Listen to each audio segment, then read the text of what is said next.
আমি আপনাদেরকে আগেই বলছিলাম যে আগে আওয়ামী লীগের ভোটাররা মূলত তারা সিদ্ধান্ত নিয়েছিল যে জামাতকে ভোট দেবে, কিন্তু জামাতের শেষের দিকে এসে প্যাঁচ লাগাই ফেলছে, অর্থাৎ তাদের যে মতলবগুলো মোটামুটি সামনে চলে আসছে।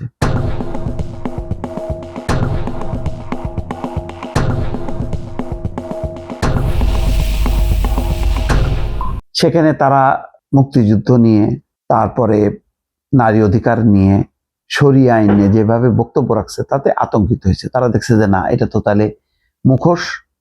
ঘটনা কি? ঘটনা তো খারাপ। তারা তো মানে শুধু ক্ষমতা পাইলেই তাদের আসল রূপ বের করবে, এইরকম একটা ধারণা প্রচার হবার পর তারা ঘুরে গেছে, বিশেষ করে টোটাল ওই এন্টায়ার ফরিদপুর, মাদারীপুর, শরীয়তপুর এই অঞ্চলে। সেখানে মাদারীপুরে একটা ঘটনা ঘটছে, শিবচর। সেখানে বিএনপির প্রার্থী নাদিরা আক্তারের নির্বাচনী প্রচারে প্রকাশ্যে কেন আসছে আওয়ামী লীগের নেতাকর্মীরা এবং তাদের গ্রেপ্তারের দাবিতে শিবচর থানা ঘেরাও করছে। আচ্ছা বলেন, বারবার বলছি আমরা একটা কথা, এটা মানে কেউ তো অস্বীকার করছে না যে যারা খুন, জখম, দুর্নীতি, লুটপাটে জড়িত তাদেরকে সুনির্দিষ্ট করা হোক, গণহারে যাতে গ্রেপ্তার করা না হয়। আজকে দেখেন হিউম্যান রাইটস ওয়াচ তারাও কি বলছে যে নির্বিচারে গ্রেপ্তার করা হচ্ছে। নির্বিচারে গ্রেপ্তার তো করতে বলা হয়নি, অপরাধীদেরকে গ্রেপ্তার করো। এটা তো জামাত সহ অন্যান্য সবাই কিন্তু কমিটমেন্ট করছে যে যারা অপরাধ করেনি আওয়ামী লীগ নেতা কর্মীদের জন্য তাদের দরজা উন্মুক্ত। তো এখানে ওই নাদিরা আক্তার কি অন্যায় করছে?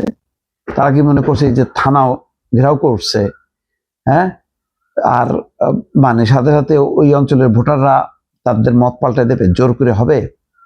ওই অঞ্চলটা ফরিদপুর, মাদারীপুর, শরীয়তপুর, এই টোটাল অঞ্চলটা হচ্ছে গোপালগঞ্জ, আওয়ামী লীগ নিয়ন্ত্রিত। থাকে না এক একটা অঞ্চল, যেমন বিএনপির ভোট ব্যাংক হচ্ছে বগুড়া, নোয়াখালী, ওইসব জোন।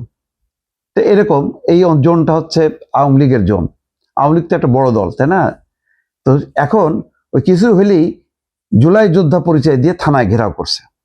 তারা বলছে তারা জুলাই যোদ্ধা, জুলাই যোদ্ধার নামে এবং সর্বস্তরের জনগণ ব্যানারে আসলে কারা থাকে এটা সবাই জানে। জামাত শিবিরের কর্মী ছাড়া এটা অন্য কেউ থাকে না।